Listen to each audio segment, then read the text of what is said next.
You're listening to TruthDare with your host, Tuan Lam. Tell the truth. We dare you. Salisha Thomas, don't you love that name? Salisha is a rising Broadway star, and I'm so honored to call her my soul sister. You might know her as Miss California World. She's also worked for Disney as Tiana, Princess Tiana, the Black Princess. She's currently touring on Beautiful, the Carole King Musical on Broadway, and I loved this. It's so good. Talk about telling the truth and being so daring. Here's Salisha. Hello, Salisha. Oh my gosh. This is so cool. Hey, Tuan. Hey, baby. How are you? So good. I'm so good. How are you? Where are you? In Arkansas? Because every time I see you on social media, it's like you're in a different town. I know you're touring with Broadway, touring on Broadway, but... Yeah, so I'm with the Broadway touring company of Beautiful, the Carole King Musical, but I'm on vacation this week. And so I spent the last 3 days in New York City, which, oh my God, if you even get me started, my heart was just on air.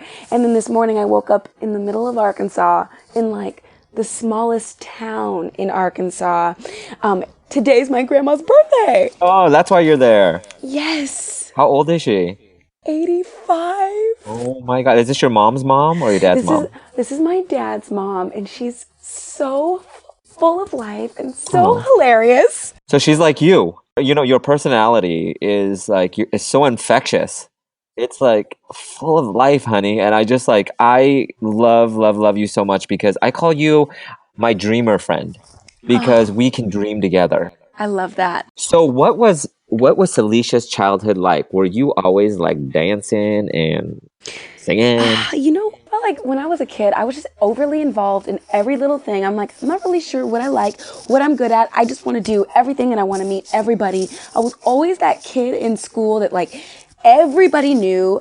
I wasn't necessarily the most popular. You know, it's funny that you said that because as a kid, I always thought when I would wake up, I would like say, stretch, and I'd say, what am I going to learn? Who am I going to meet? What am I going to do? It's like an adventure, right? And I feel the same sense from you. I mean, yeah, I feel that even more now as an adult. Like that's an active thought in my head. When I was a kid, I kind of lived it. But now as an adult, I'm so excited. Like, what is this day going to bring? I cannot wait. And the difference between now and when I was little, when I was younger, I felt like all the things on my activity list were things that people wanted me to do. My parents throwing me into things, which that was fine. I didn't care. But like the adults at school, they're like, oh, she's good at this. We need you on this team. We need you in this club. We need you to do this. Can you run for this? And so I did all those things, and all the things that I did, I didn't necessarily love doing. And now as an adult, I kind of know what I love. And my days are filled with activities that I enjoy doing. It's so nice to have a full day planned with things that like I chose to do all Yeah, of and the things that bring you joy, right? And, most of the people I talk to, let's be real, people, we got to pay bills. We know that, right? Yeah, And, totally. I had so many jobs. I've worked since I was 15 and I'm like, almost 40. And now it's like, wow, I've designed a life where I get to teach, I get to do motivational speaking. I've done the whole broadcasting thing. And I've always wanted to do a podcast and I do I do all this stuff that I just like love to do. And like, I feel most at home with and most excited doing. Nice. So you knew that though. So in the 8th grade though, you had some sort of like, I know I want to be on Broadway, right? That like intuition, like what was that? I was in the Gershwin Theater. I think it was the Gershwin, where Wicked is at. And I was 13 years old. It was my first Broadway show. And I'm sitting in the audience. We were on a field trip. So I have all my classmates with me. And you were coming from Fresno, California. Yes. Okay. And just being in the theater was like my hair was standing up on my arms and I was so excited and I didn't know why. And it was like a full body reaction. And like being where I am today, now I get it. But when I was 13, it felt like, I don't know what this feeling is, but visceral. It was like this visceral feeling. Yes. Yeah. And it just feels like home. Yes. In a weird way, but it's so foreign. I feel like that Right. all the time when I'm talking to people, whether it's one-on-one or motivational speaking or on TV. It just feels so much like home. My body reacted Yes. just And to that's your being truth. in the building. Yes. Yes, that's your truth. Anytime I get the chills when I talk to somebody, it's kind of like an affirmation for me. I love that.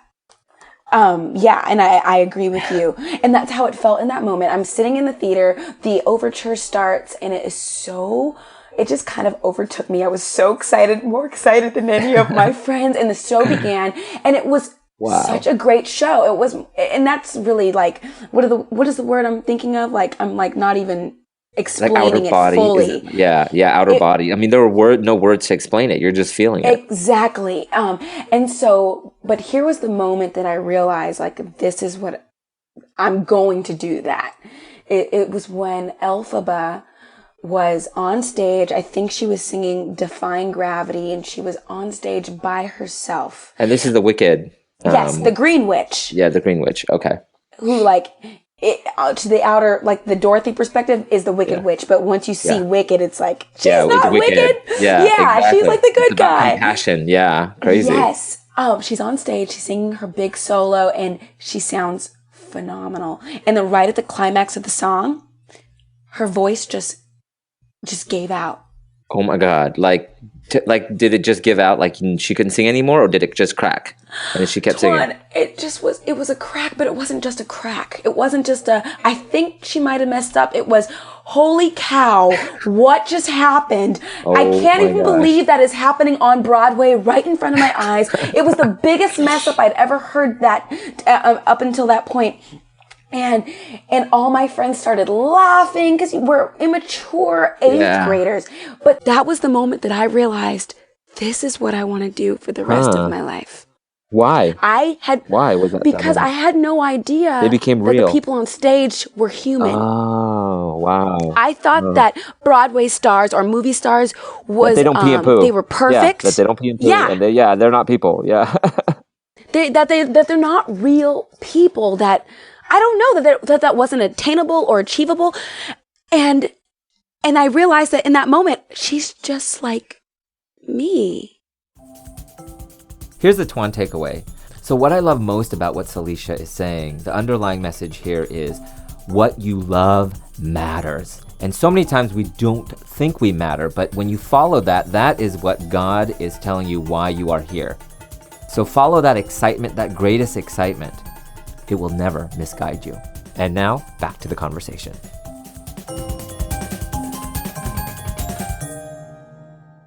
Eighth grade, you do your thing in high school, and then you go to college, and you go to Fullerton, right?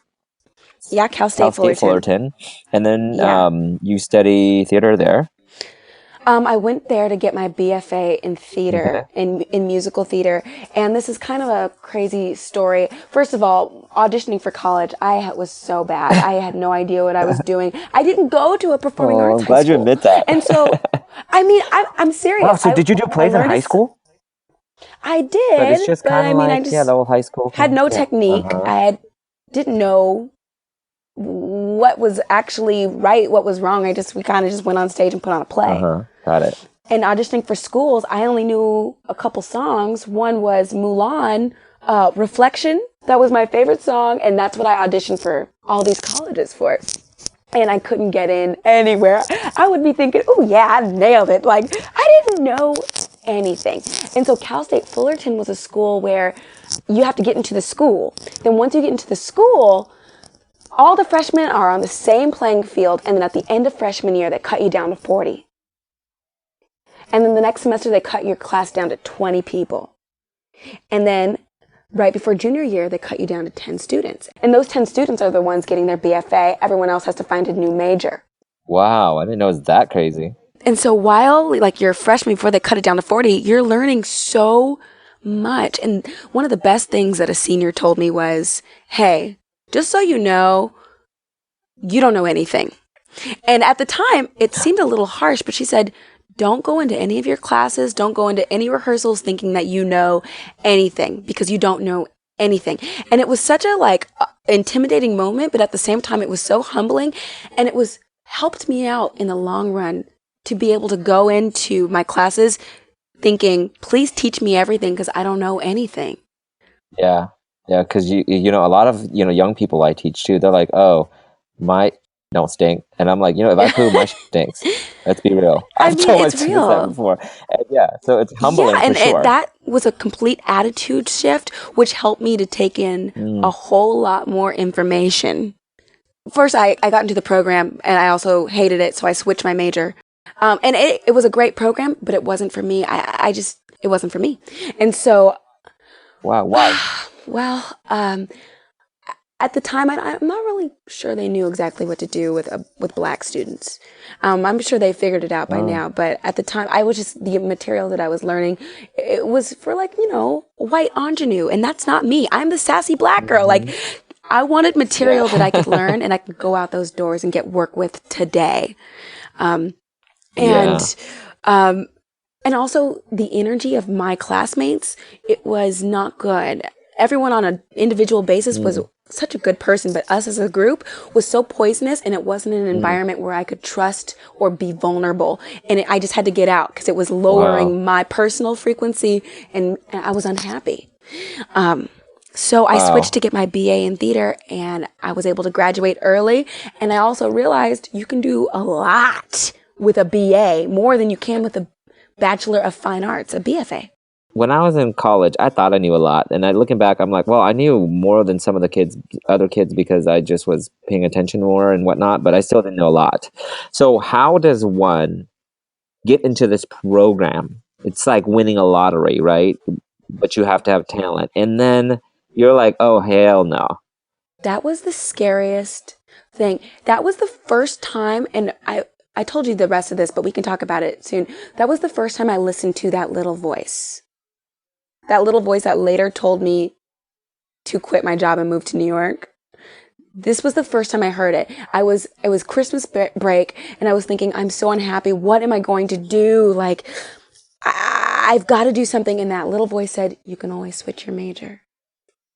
And I laughed because nobody switches out of the BFA. It was like the goal. But so many people don't listen to that. So that's what really I'm interested in. Like, what makes you pay attention to that? Well, the thing is, here's the hard part. That little voice, I don't know about you, but for me personally, it always defies logic. And it goes against what everybody around me is telling me to do. So it's so hard to follow it because you're a crazy person if it's telling you to do the opposite. Because you listen to the voice in your head, right? Exactly. Yeah, right? And it's like, oh, no, but you're paying well. But people know you here. Yeah, it's so comfortable. It's easier to stay. It's easier to do what you've just been doing, even if you hate it. Yeah, but then the thing is, like, the energy and the excitement in your voice now and the excitement in my voice now with what I'm doing is so different because there's a frequency, like you said. It's like you're not heart busted open doing, doing something you don't like, Like right now, I just feel like we're in that full flow. Yeah, I do too, Dwan. Okay, so you graduated. I did. And P.S., I did get some advice from somebody, and I said, what do I do? Do I leave my major or do I stay? He said, you know what, Salisha, you're going to end up exactly where you need to be. These two paths, there's not a right or a wrong, but maybe it would be best if you chose the one that would make you the happiest, because you're going to end up where God wants you to end up, no matter what. But choose the one that excites you, that makes you want to live. So many people don't do that, and I get it. You got to pay your bills, and so do we. Yeah. But it's like one thing I do ever want to do is have regrets. Right. I'm No. saying, what if? Life is too short for regrets. Yeah, right? And it's okay to have, whatever other job. I mean, everybody, has different things that they're going through or jobs that they love or hate or whatever. But, nothing wrong with being a doctor, lawyer, engineer. But, can you see me with a needle? Oh, hell no. I'd accidentally kill folks, but, right? It's like, that's not what excites me out of bed. So the Tuan takeaway here is don't have regrets. My only regret, and I'll share it with you here, is back in the day when I was in college, I had all my papers together to go do an internship overseas, whether it's China or Europe somewhere. And my father and my grandmother got really ill, and I didn't get to go. And I thought it was the end of the world.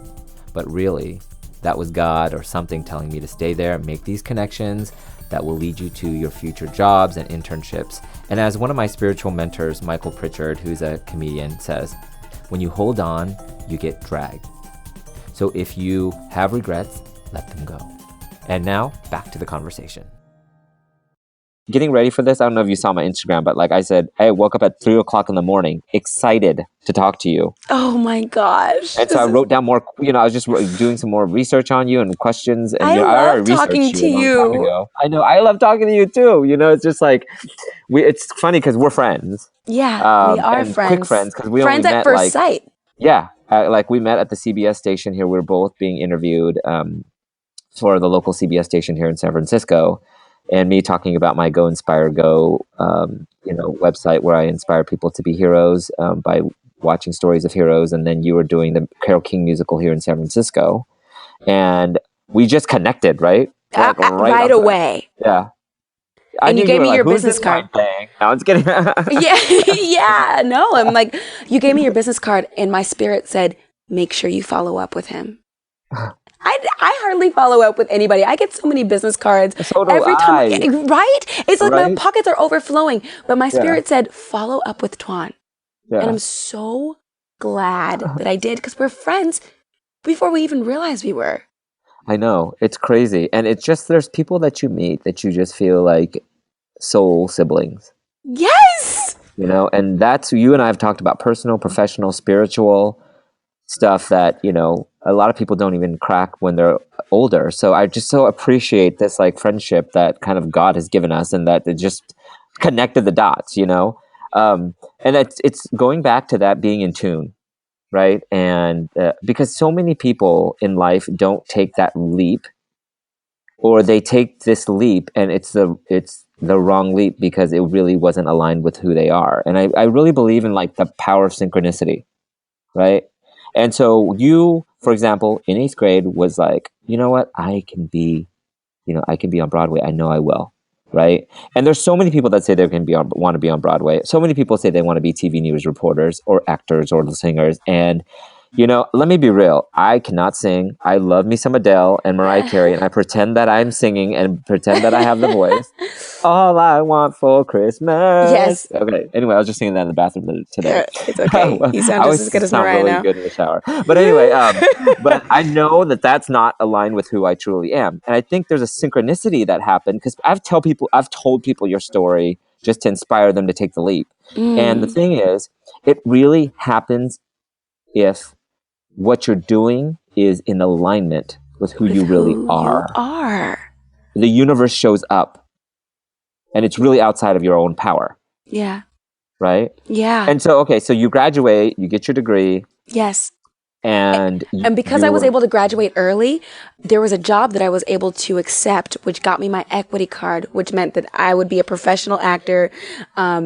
And it was like my first big show. I was able to work professionally sooner because I got out of school sooner. And that set me on the road that got me my next job, which got me my next job. And at the same time, I was also working at Disneyland, which was so cool. I'm not going to lie. It really was a dream come true. You were a princess, right? You were a princess, right? I was, the black one, Tiana. Oh, hey. And the Prince of the Frog, or is that what? Yes, Princess and the Frog. I was Princess Tiana, and I was a vocalist in a new show. It was so cool, Tuan. It was the best job I'd ever had. And why so? Well, because I wanted to be a princess all throughout college, and I auditioned so many. Princess. I auditioned so many times, and I got cut on the first round. And then now you get to be a black princess. Yeah, right? Like not only did it work out, but I got to join the union too, which meant that they would like pay me an actual grown up salary. Yeah. Wow. And also I'm just playing dress up and I get to sing at work. Like and I didn't even have to be a part of the crowds. It was just fun. And so, but I knew that I still wanted to move to New York. Mm-hmm. And you had that thing tell you gotta go, right? Yeah. And I kept asking everybody's advice. Everybody like, what do you think? What do you think? And of course, everyone said, what are you thinking? Stay in California. Your boyfriend's here. You have your own apartment. You have your car. You have your whole community is here. Why would you move to New York? New York's cold. It's hard. Just stay And here. you've been in a relationship for how long by that point? Not very long, maybe 4 months, but I'd never been in love like I was in love. And you were in love because y'all were going to get married, right? Yes. So I've never wow. I've never felt anything like that ever or since then, actually. Wow. It was like we were in love. Wow. But anyway, everyone was telling me to just keep auditioning. Maybe I could book New York from LA and then move in style. Doesn't that sound great?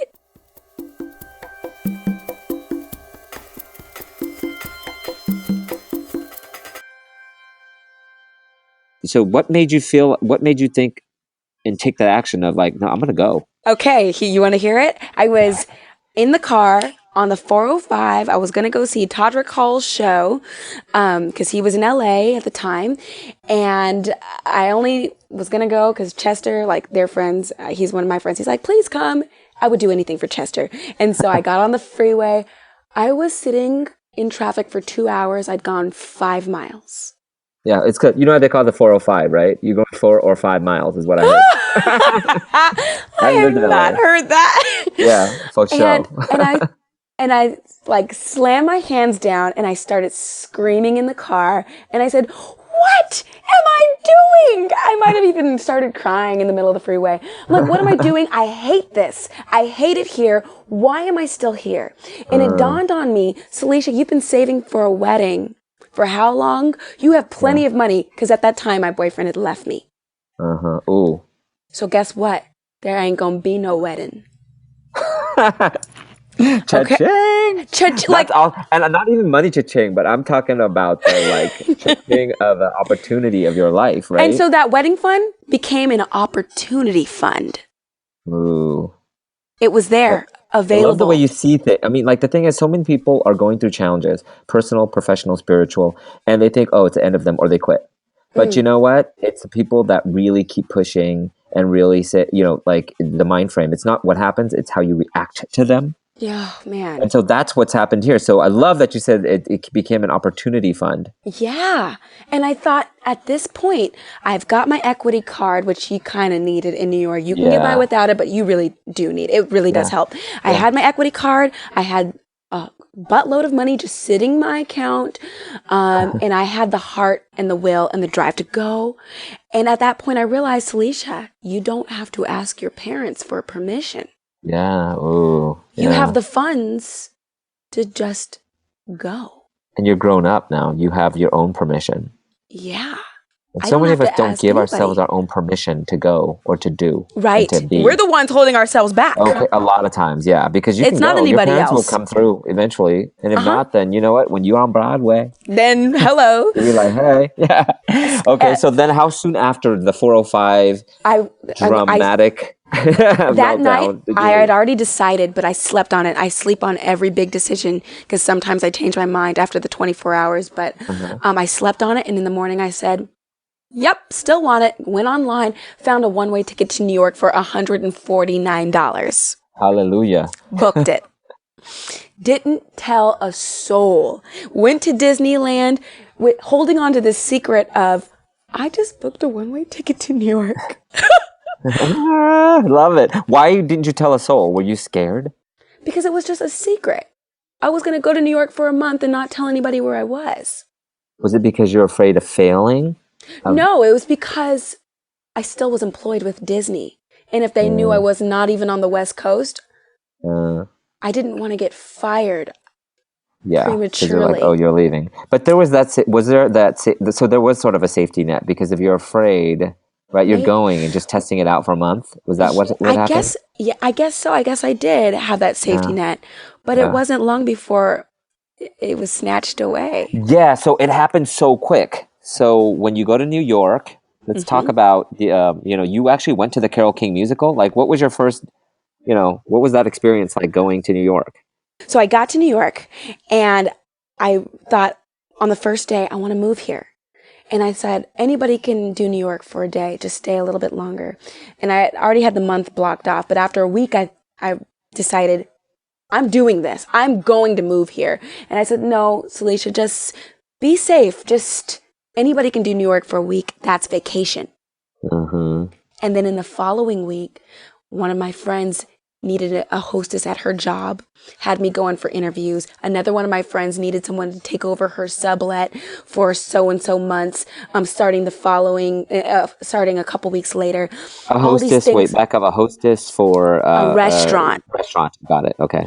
I interviewed for them that next week and they said, great, you've got the job. I said, well, I don't live here. They said, well, it's fine. The day you get back is when we'll start you. So just let us know when you're coming back to the city. Wow. And then your sublet thing happened, you said. Yeah. And it was, she needed somebody to take over her sublet two or 3 weeks later.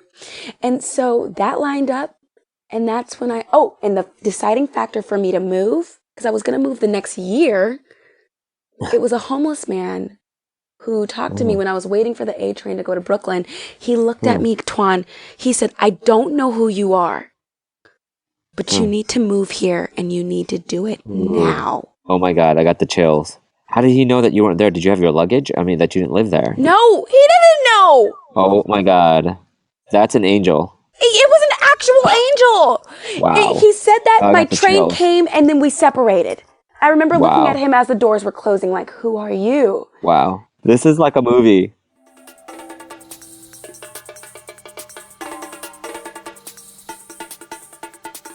Here's the Twan takeaway. One of my favorite moments of our conversation is this homeless man. And this, to me, teaches me that you have to look for the signs, pay attention, because you're always guided. I mean, that homeless man really had such an amazing message for her, and he didn't even know her. So was that message really homeless, or was he an angel? So look for those signs, pay attention to them, and take them seriously. We are always being guided by something bigger than ourselves. And when you trust that, synchronicities happen. And now, back to the conversation. I was so overwhelmed. I went to Brooklyn, went exploring, and then I went back home to Harlem that night. Where I was visiting. And I called up Disneyland and I gave them my notice. Wow, and then, that must have been so freeing, right?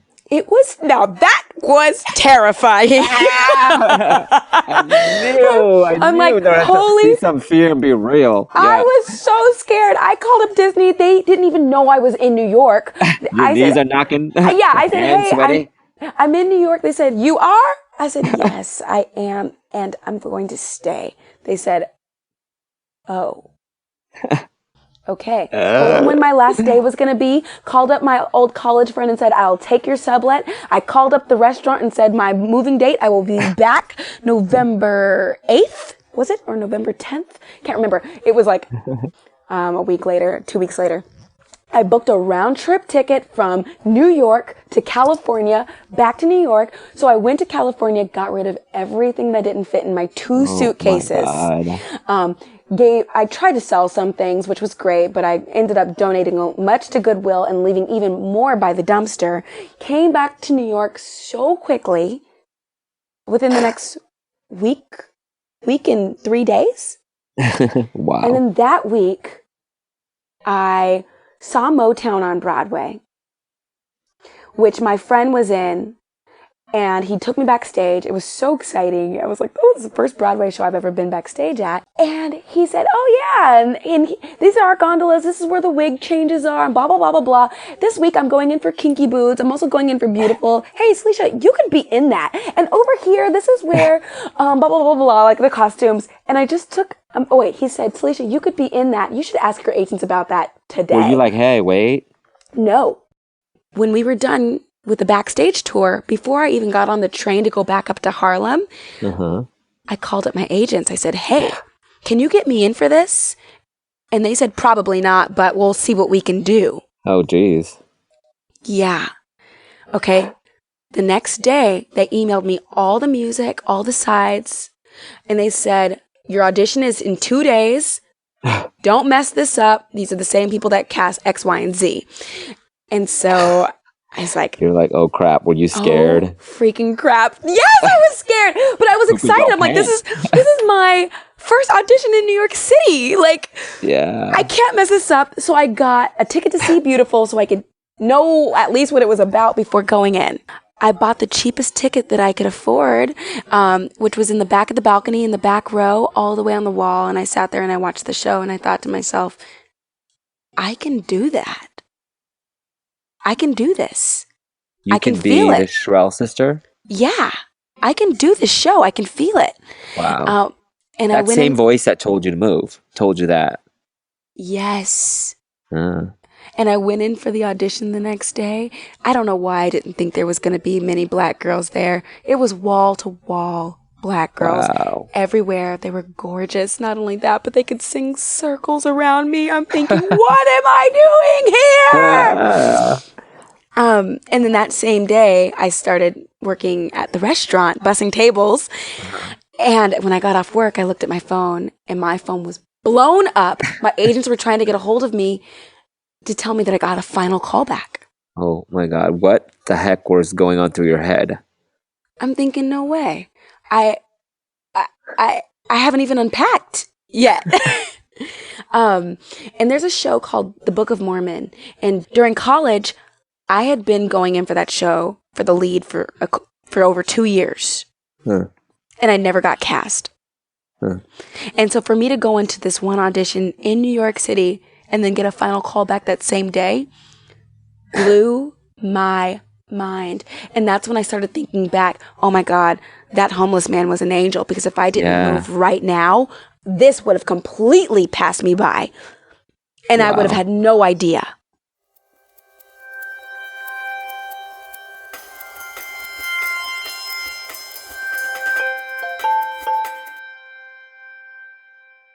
And so I went into the next day, and it was a dance call. And that day, I noticed people from shows that I had seen when I was visiting the month before. I had stage doored them and asked them for their autographs, and now I was auditioning in the same room as them. Wow, what did that feel like, to be in the room auditioning with people that you wanted autographs from? Oh, at that point, I'm thinking, oh, yeah, I don't know why I'm here, but I'm just going to have a good time because I'm just going to be in the moment. Yeah, just I'm like, these people are so much better than me. They already have Broadway credits, and I just worked at a theme park. That's what I'm thinking. Yeah, because you know what? Our ego tells us that we're less than, and then all these other voices from outside of us are telling us, oh, you can't do that. How dare you? Yeah. You know? Yeah. But that's also when I learned what God has for you is for you, not for anybody else. Oh my goodness. It was the way it worked out. I went in for my audition the next day. The whole team was there, not Carole, but the entire creative team that put up the Broadway show was in the room. And I was so scared, Twan. I was like on the back of the wall. And they said, hi, Salisha. We like you. You can step closer to us. What they thought. And they're basically saying, own it. Please, they're like, girl, you can come closer. There. Get your ass over here. And actually backing up a little bit, for my first audition, they said, did you just move here? I said, yes, I just got here. I came with a suitcase and a dream. and it was nice to break the ice, because they said I can start with whatever song I wanted to. Which okay, really, so what did you sing? Will You Still Love Me Tomorrow? Can you sing me a little verse? Tonight you're mine completely. You give your love so sweetly. Tonight the light of love is in your eyes. But will you love me tomorrow? I mean, that's just the beginning. It's just that's just the private little concert going on here. Okay, so then, so you sang that, and then, and it seemed like they liked it. They started giving me notes and feedback, and it just felt good. It felt like good energy in the room, you know, and it just felt good. And so 2 auditions later, my agent said, we'll find out on Monday after the weekend. And Monday would have marked my first full week of living in New York. And wow, within a week. That's when I got the call early in the morning. Well, it was like 10 a.m. New York time. I was in the shower, covered in suds. My agents called me and I answered it. And I could tell I was on speakerphone and they said, "Hey, Salisha, how much do you hate working in a restaurant?" Oh I said, my God. "I really hate it." They said, "Good, because you're going on tour." And it was just like that.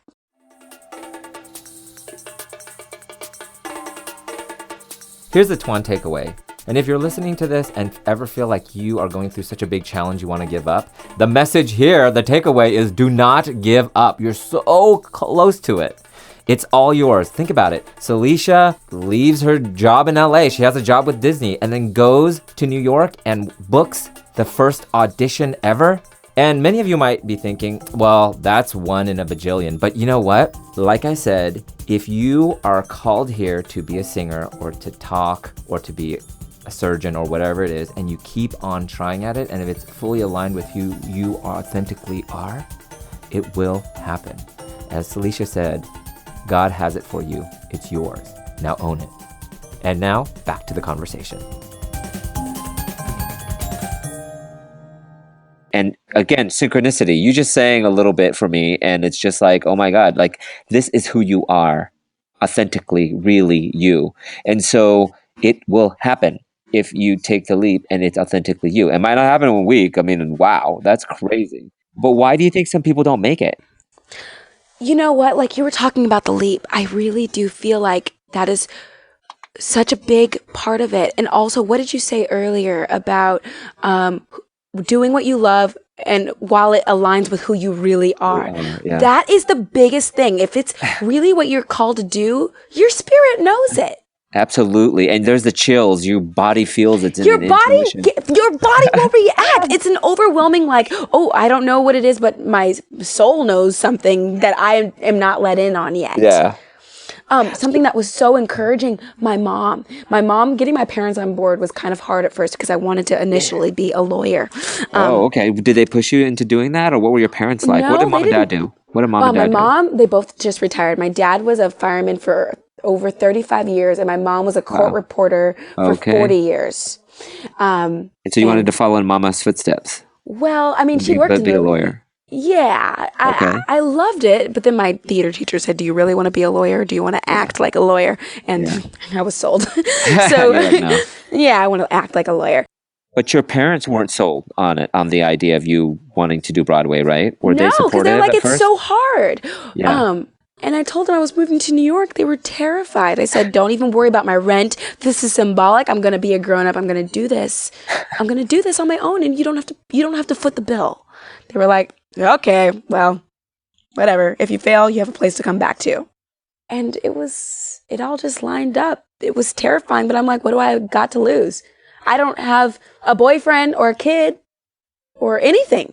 And look, now you're touring. And, something that you said really stuck to me. You said, I get paid for this? Yeah. Because I felt the same way. I'm like, really? Oh, wow. I'm like, what? I work 3 hours a day. I go to work. I have to be there 30 minutes before the show starts. I put makeup on. I get dressed up. I say a couple of lines. I sing my little solo song. I dance a little bit. And then I go home and watch Netflix or do whatever I need or want to do. Oh, you're on your Facebook Live. I see you. I watch you. I watch the whole thing because you could have your own reality show for show. Oh my gosh. Yeah. I was like, it's so much fun. I can't believe they're paying me to see the the United States. And yeah, right. So you've traveled all over the place, right?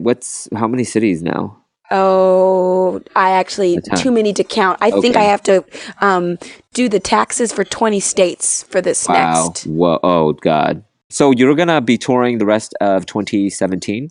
Most likely. I just got a new agent, and so they're probably going to be sending me out for some things. But if nothing works out, well, then yes, I will be on the road because I'm still having fun. I love the show.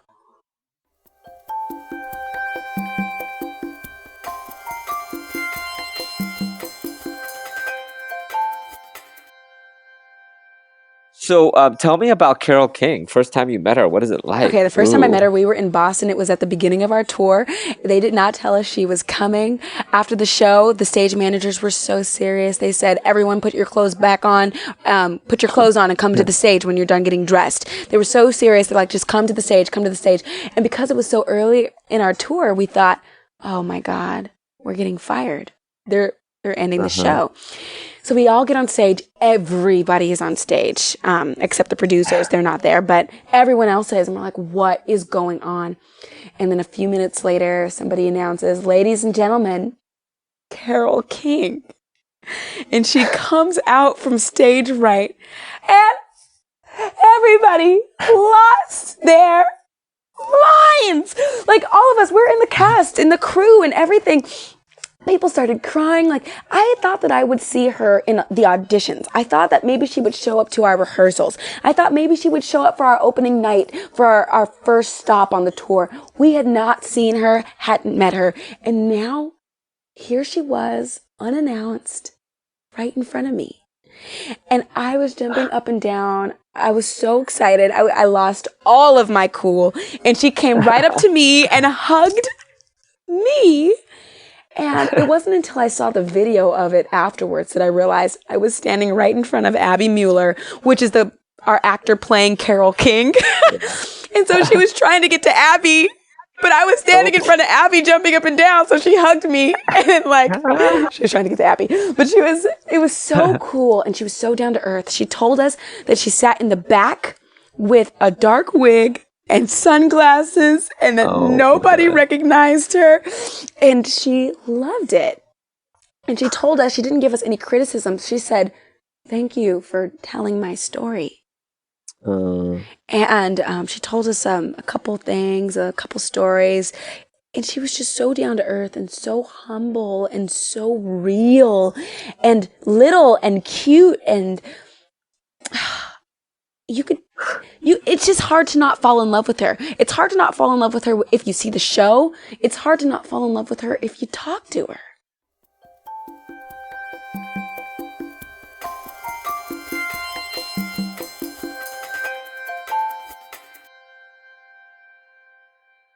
So Dream It, Do It is a nonprofit, and you you're collecting funds so that you can give it away as scholarships to help a young artist kind of dare to take that leap. Yes. And you know what? It's one of those things that, like, I am not the only one telling, like, and trying to encourage people to live their dreams. Like, that is what it's about. But the thing is, like, I honestly feel like the more we can get this message out, the better. The more people who are trying to help other people, the better. Like, you're doing something similar. It's different, but it's one of those, the more positive energy, Twan, that we can put out into this world, the more people, like, are told, you can go after your dreams. You're allowed to live the life that you want.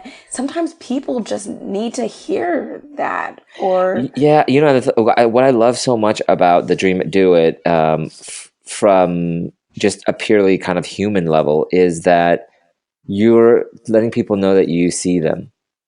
And we all really just want to be seen and heard and felt, and say, hey, I see you, you matter.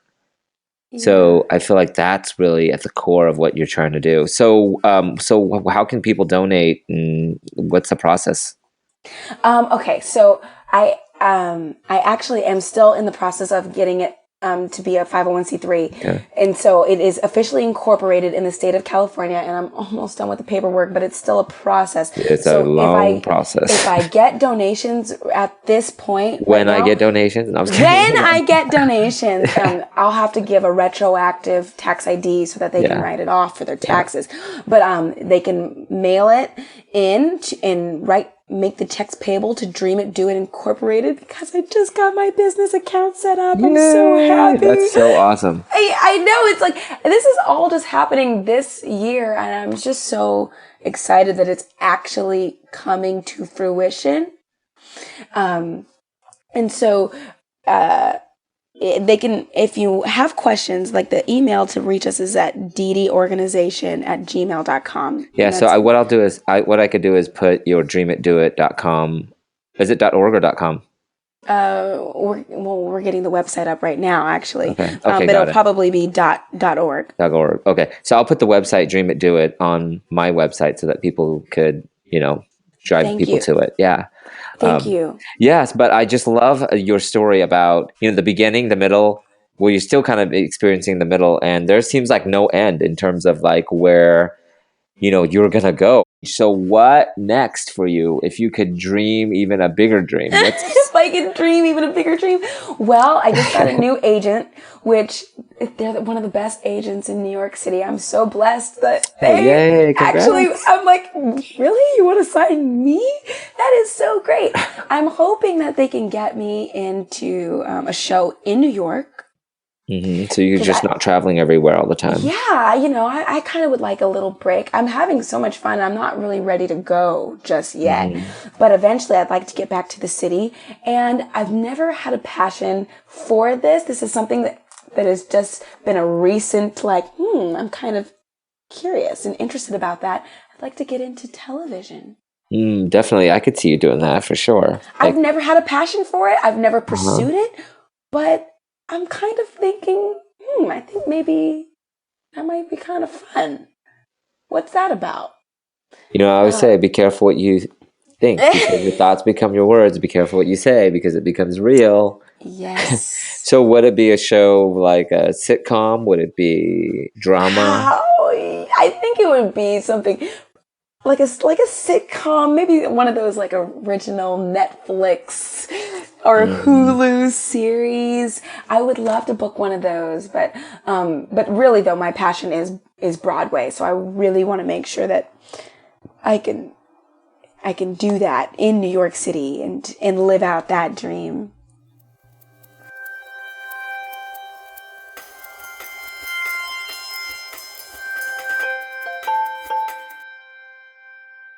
So I wanted to, I'm doing also this little segment called, it's just a bunch of questions and I want you to answer them without really thinking much. Okay. Oh gosh. Okay. So, do you get nervous before you go on stage? Absolutely. I've been working on being less nervous and just like letting whatever happens happen. After I read this book called Presence, it has really helped me with my nerves, but I still get butterflies. Who's the author of that? Because I just saw it Cuddy, the other I day. think. Oh yes. It's the book. It has like a little wooden figurine. Yes. Okay. I'll get it. Yeah. Okay. Rituals before going on stage. What do you do? I get dressed before everybody else, and I get on stage before everybody else, before the curtain comes up, and I like to sit there in the dark. And thank God.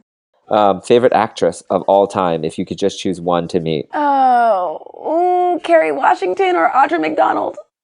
Okay, that's two. No, I was kidding. Kerry Washington. Strangest encounter with a fan. This is not that strange, but I did meet this one girl in a city. She'd already come to see me in another city, and I completely just didn't even realize, and she knew things about me already.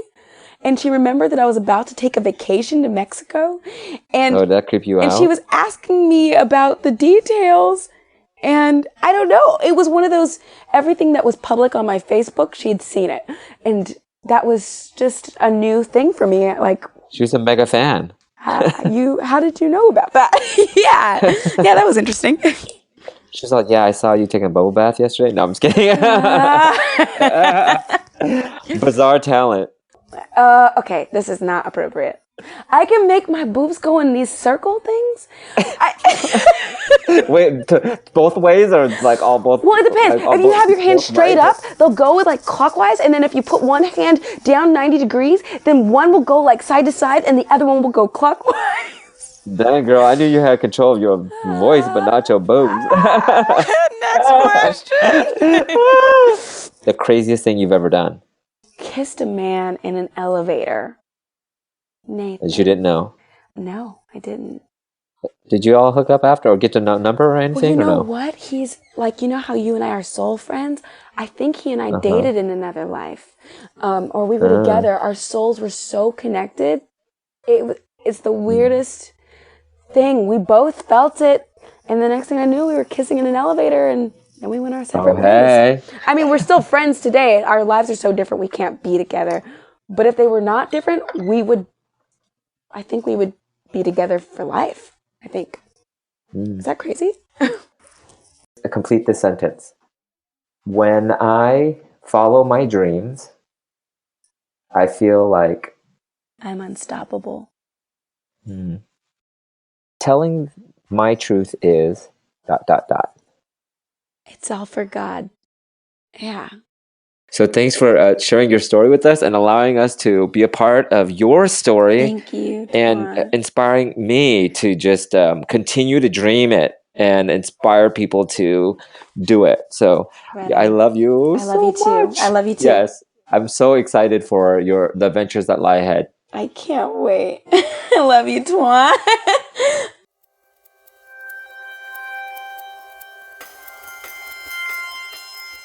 What I got from this conversation is that what you love matters. Forget your regrets and never, ever, ever give up. Salisha exemplifies somebody walking the walk and talking the talk and singing the sang.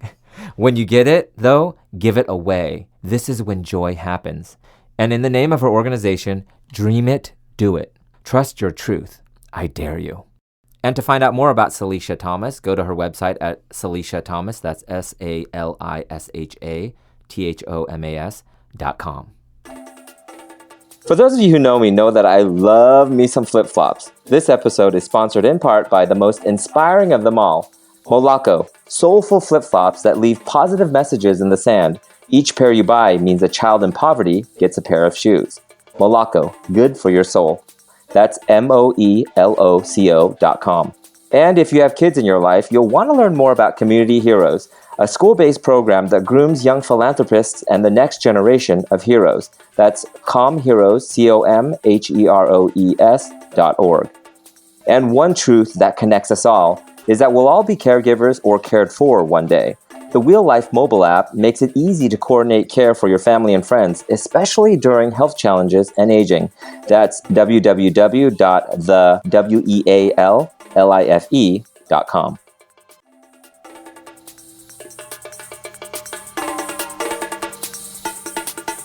You've been listening to TruthDare with your host, Twan Lam. Subscribe to our podcast on iTunes, Google Play, or Stitcher. And check out our website at TruthDareTalk.com. Follow us on Facebook, Instagram, and Twitter at TruthDare Talk. You can join our conversation anonymously and tell us your truth. Click on the SpeakPipe link on our website at TruthDareTalk.com and use your mobile phone to speak your truth. Your truth is welcome here.